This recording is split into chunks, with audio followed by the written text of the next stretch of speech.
God, I hate the fucking wind. Everything else I can deal with, and maybe except for the rain, but God, I hate the fucking wind. There's just no escaping it, especially on this thing. You're so exposed to the elements, which right now is mostly the wind. Yeah, dang it, but I just gotta get outside.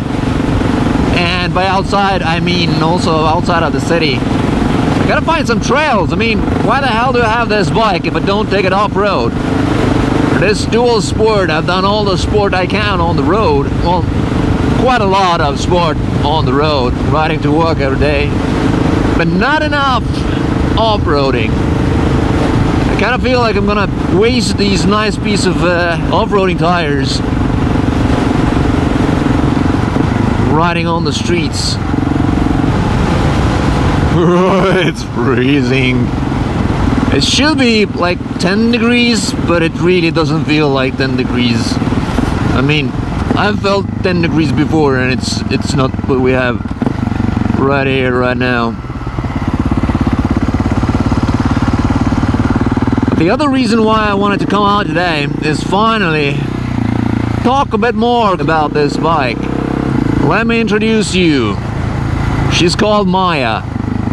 This is 2008 BMW G650 Xchallenge. What the BMW itself called the hard enduro bike. Dual sport bike. It was manufactured only for a few years. I believe it was from 2007 up until 2010, I think. So a really short run. It's a one-cylinder thumper, 652cc engine. And I think the main reason what got me attracted to this bike, or what got my attention, is that I've ridden a few share of those one-cylinder thumpers, but what I've had the problem with on pretty much on all of them was the fuel delivery, the fuel injection, which was pretty bad.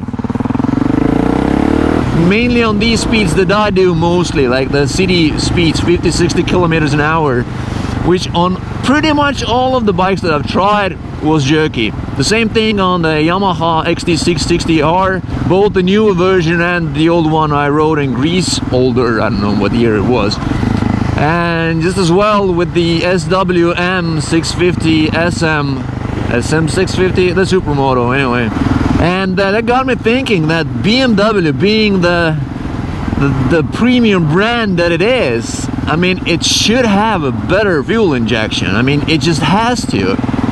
And sure enough, once I got to try this thing, right away I was sold on this thing. Because this is downright perfect. There's just virtually no problem at all, at any speeds.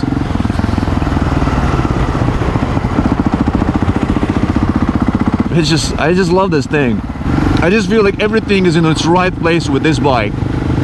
The seating position, the way the brakes handle, the suspension, maybe on the firm side, but that probably helps the handling quite a lot. And also the other thing is the ABS, especially on the back wheel.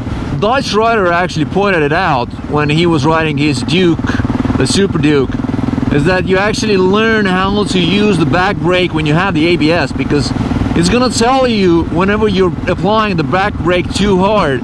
Because if you didn't have the ABS, that means you probably would have the back wheel sliding all the time. So you're pressing it too hard. And on this bike I also feel it always just acting up whenever I brake. Now that I know it, this is where I need to start coming back down from. Ease up on the back brake a little bit. I mean, on the tarmac, of course. And it's really surprising how fast I've gotten used to this bike. I mean, the first time I rode it was just for a test ride when I was considering buying it, and I just wanted to test. Well, this is a freaking what the hell. So when I went to try out the bike, I rode it only for, I don't know, maybe 400 meters, so just a really short stretch just to get the feel for the bike. And it felt, I mean, odd, different, but the main thing that I wanted to try out was the fueling I got the clear picture how that works, and I was satisfied what I felt, so I was sold. So like a week later, when I went to pick it up during the night, in the rain, in the cold, my first mistake that I made, well, I haven't really had too much experience on fuel injected bikes. So what I always knew is that with the carbureted bikes, like Matilda was, you have to turn it on and wait for the engine to warm up, and then you can ride it. And I always thought that, okay, with fuel injected bikes, you just like turn the key, turn the bike on, and just ride off. And that's what I did. I just turned the key and just took off right then and there. And then I started finding out that I can't stop anymore, because anytime I pulled in the clutch or let the revs drop, it would stall for some reason. I couldn't figure out why. I was really worried. I was like, I got home and just went on the internet trying to figure out what's wrong with the bike. And then I started to figure out, okay, so there's actually a boot sequence that the bike has to go through for it to perform the way it's meant to, for it to work perfectly. So yeah, sure enough, next morning I just waited out until it did the freaking dash thingy, and only then rode off, and it was perfect. It was fine. I mean, a simple thing like that, but it's still nice. I mean, I don't have to wait for 2 minutes for the bike to warm up. It's very convenient. And yeah, it was scary at first. I mean, with the business of not being able to put the feet down, very, very scary. I mean, I've been only riding for a year, give or take a little, but still, I'm not very experienced rider. But I got used to it so fast. I mean, it helps a lot that the bike itself is light. Okay, 150 plus kilos, a little bit more probably, but the center of gravity is so low, or so well balanced, that it doesn't feel heavy at all. I've kind of wanted to put the bike down and just lift it up to see how it's gonna feel, how heavy it's gonna be to lift the bike up. I mean, not crash, just really gently lay it down. But yeah, I mean, even with this short time, it's been like, what is it, like 2 weeks that I had this bike, ridden to work every day, and ridden it pretty much every day a little bit. I mean, my commute to work is only like 4 kilometers, like 10 minutes, not more. Yeah. I'm trying to contain myself on this bike for so long. Every now and then I just want to let loose. We have become business of pals with Maya. It is so nimble, it's so light, it's so light feeling that right now, yeah, I can't imagine ever riding anything heavier again. And I very rarely have to put my feet down, actually, because it's a bike so easy to balance.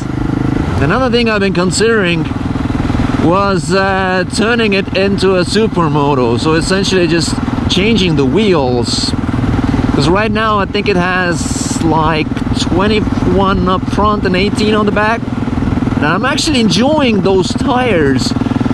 Even these like purely off-road big knobby tires, I'm enjoying them because they're even way better than the freaking street tires that the XT had in Greece, which were just slipping and sliding all around all the time.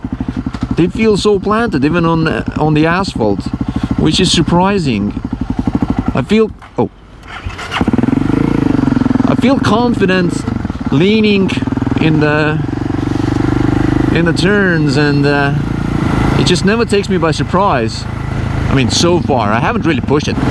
So I think I maybe at some point, if I'm gonna wear down these tires, I'm still gonna go for something more streety tires, but I think I'm gonna stick to these wheels.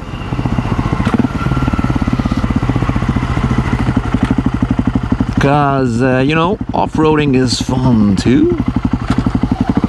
You know, actually, if I don't go really fast, then the weather is pretty tolerable. Hello!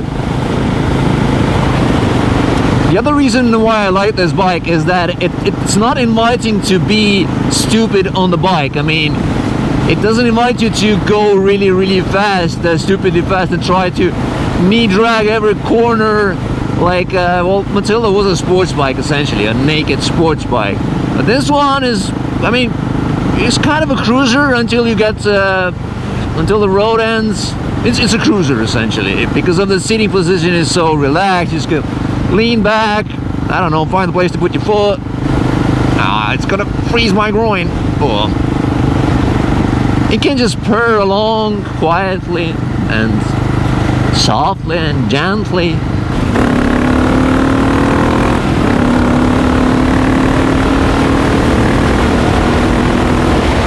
Yep, she will go. No problems. And surprisingly enough, even it's not even affected too much by the wind. I don't feel like I'm blown off of the bike.